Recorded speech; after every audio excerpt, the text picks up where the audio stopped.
Alright, welcome to day 10 of the Vera Series, and the day is finally upon us. It is Procrastinator Day, so hopefully you're able to reach level 80 and you're able to do all of the in-game activities. But starting out, you want to go to our artificial island, and then you want to go back to build, and then you want to hit claim, because remember, you can only hold these resources for 24 hours. Today is the last day to clear your enemies on your island, so make sure you do that if you have not. And of course, you want to check your exchange door and buy your weekly items. Then you want to do Mia's Kitchen, and you want to knock out your 4 bounties for the day, and I'm just going to go with Vera. Then we got Vitality, starting with joint operations. So for today, we got access to Bracer's Chest, a Huma and a Samir Matrix. We got access to Shoulder's Helm, a Coco and a Shiro Matrix. Then we got access to Boots. On top of that, we can do Sadness Valley, or we can do the end game. So we have quite a bit of options to basically do, but as I've been seeing, even in these level 80 dungeons, the drop grades aren't great. So if you need a specific piece of gear, I recommend that you do that. But if you're just basically trying to upgrade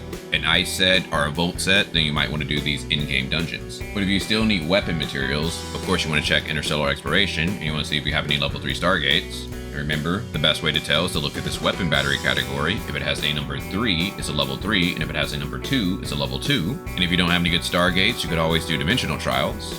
And if you need money, you could always do Space-Time Domains. And if you're pressed for time, you could always make Omnium Beacons. Which brings us to our optionals, and that's giving gifts to your 1.0 characters, and the best way to do that is to go to the black market, seed his island, and do the claw machine, and to knock out your 2 trainings for the day. But what is not optional is to do your 6 fun zones, and I would try to do your 6 Greyspace fishers, but I would still prioritize doing the Twilight zone since it has better rewards. But if you are stressed for time, you could skip this and do this when you have more. If you need help on how to do any of these, I got a guide on my channel. On top of that, you also don't want to forget about your research, because remember, you get 5 free energy a day, but you can only hold up to 20. So you want to make sure that you're not letting that cap. But if you enjoy these daily guides, I would greatly appreciate a like, so that way they can spread more on YouTube. Then we got our events. You want to make sure you're doing the supply run. If you're going to do the Gacha event, you only have 5 days left. And then we have Starwave Night. This is why I recommend that you do most of your stuff in Vera, so that way you can get energy. And if you see any password chests along the way, you can force a cipher and get extra energy.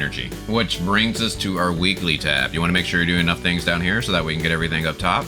Which brings us to our challenges. Now, if you're trying to do something like the Bygone Phantasm or Frontier Clash, you might want to save your Mia's Kitchen so that way you can power yourself up, but starting with the Bygone Phantasm. Now again, I recommend that you take a look at this weapon bonus, and if it's a good one, then you might want to go ahead and try to do this sneak to next level, and if your CS is high enough, you're going to be able to jump up 11 levels, and if you beat that floor, you get to keep it. But the main way is just getting a high score in the Sequential Phantasm, because that's really going to determine your rank. And so far, it's looking like it's not too bad of a week. The top people are on floor 370, but with it being Procrastinator Day, we got a guy down here who's on floor 412, so I'm pretty sure he's going to shoot up towards the end of the night. Frontier Clash. Now, I recommend that you go ahead and knock out your attempts today, because next week we don't know what the resist will be, and if it's a bad resist, that could be hurtful for you. Void Rift. If this is a first time boss for you, you want to go ahead and knock it out. And the Wormhole. Today is the last day to complete this, so again, I recommend that you do if you're able to, so that we can get that 640 crystal dust. And the raids. If you're not level 80 yet, I recommend that you strive to do that today, because you want to knock out the last 2 raids on heroic mode, and you want to do the new raid, battle test area, on heroic mode, which this one is very good to do because you get 20 golden crystal fragments, and that's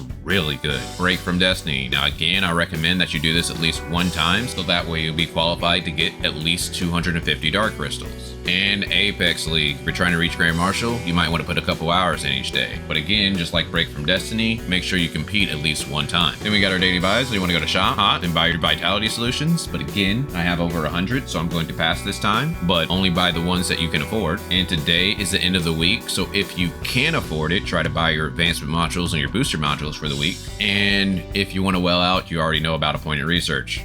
Which brings us to the Commissary, starting with the Crystal Dust Store. So you want to make sure you buy your advancement modules, your booster modules, and your very special gift for the week. And then when it comes to the Potent Omnium Crystal, I don't really recommend that you buy this, because through expiration alone, you should get enough to get to an 8.3 or 8.4 suppressor. Space Time Store. You want to make sure you buy your booster modules, your advanced modules, and your data repeaters, and then if you have any extra left, feel free to buy some combat engines. Weapon Store. Today is the last day to go ahead and buy some extra weapons if you want, or you could wait until a limited banner gets added to the standard pool. Crew Store. Now the only thing you should be buying are relic shards, and the relics that I recommend are Space Time Rift, unless you have a level 3, or Omnium Shield. Support Store. Now you want to make sure you buy your 3 joint supply chips for the week, and if you can, try to get the proof of purchase in the gold nucleus using return support points, and if you need help on how to do that, I got a guide on my channel. And Point Store. Now the only thing I recommend is that you spend your points on a spare special gift, so that way you don't have to do training, black market, or see this island again. But if you need to level up your matrices or weapons, you could always buy matrix data packs or weapon batteries. But besides that, I just recommend that you try your best to reach level 80 today. Then after that, you can explore the Confounding Abyss, so that way you can get materials for pointed research. On top of that, I did want to go ahead and point out that you can try to AFK for Greyspace spines using 0. So if you do have 0, you might want to join those groups, so that way you can just get free Greyspace spines when you don't have time to play. Well, hopefully you guys enjoyed this. If so, feel free to check out my Twilight Zone guide. But other than that, talk with you guys later.